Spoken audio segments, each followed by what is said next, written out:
Hey, I'm Nate from LIONIZE, and I play guitar and sing. Please tell us about the band, how you got together and what was the common interest that brought you together? I think the common interest was essentially trying to play rock and roll for parties, we were all kind of enamored by classic rock like Led Zeppelin and Deep Purple and Black Sabbath, and that kind of goes really well with drinking beer. So I think at a ripe age we figured that one out. Yes, we are free. Hello. And who are your biggest influences or inspirations? Definitely of that vein, Zeppelin and Sabbath and Deep Purple. The 70s.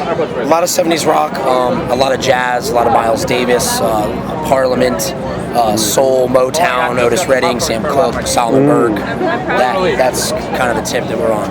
A lot of people don't know that common thread between Zeppelin and Parliament, but I put them back to back on Heavy CDs, and Zeppelin had a hell of a groove, and Parliament rocked. That's it. Eddie Hazel's from Parliament's one of the most underrated guitar players of all time. Absolutely. He's like second, he's like second to Hendrix and Page and all those guys to me. So I got to meet him, before he passed, and it was incredible to, see, a legend like that, but also sad that someone like that hadn't been taken care of, so to speak, by the industry. He died. Who does the industry take care of? Yeah, it was no one. It was sad to see that he didn't get the credit he did, or bands that were influenced by him put him on, take him on the road, do something together. Sure. I think that's a common thread in the modern industry, and I think that's part of the reason why the industry collapsed on itself, is because it never took care of its own, and the whole thing at the end of the day was about a product and not about valuing art. And if you look around you, art's being devalued every day for thousands of different reasons, including streaming music. Now, to someone who hasn't heard your music yet, how would you describe it in a sentence or two? We were a rock and roll band who is influenced by jazz and funk and reggae and blues and R&B. So it's got a soul and a heart to it. That's all it has, is soul. That's all we got. That's beautiful.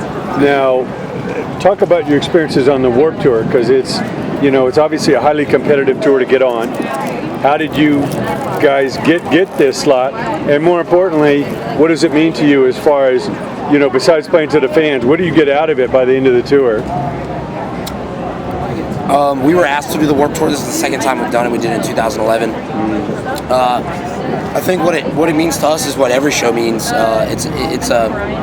It's like a tour on steroids. It's 10 times as big and 10 times as loud, and there's a lot more. There's a lot of people pulling in different directions, and for us, just being a rock and roll band and playing actual, American rock and roll it kind of buys us our own slot anyway. So yeah, it's not too hard for us to stand out here. That's beautiful. Now, as far as new artists coming up, it's kind of a different age and time as far as the labels that were there to develop you, the record stores on the corner to help you sell your product, and even tours like this, obviously, are few and far between. What advice do you give to that young band or musician, creative person that's coming up today? They had the same dreams you did. Give them a shortcut to as far as what they need to concentrate on, or maybe what to avoid. Because I know a lot of young people, they're looking for this kind of mysterious record deal that probably never exists, and they think somebody's going to do all the work for them and then hand them the profit. School them on that. We've been doing this for about 10 years, and I think for us, it's the best advice we can give is choose to be a musician. Choose to hone your craft and be the best that you can be at what you do, and everything else falls into place. And I think that's the truth.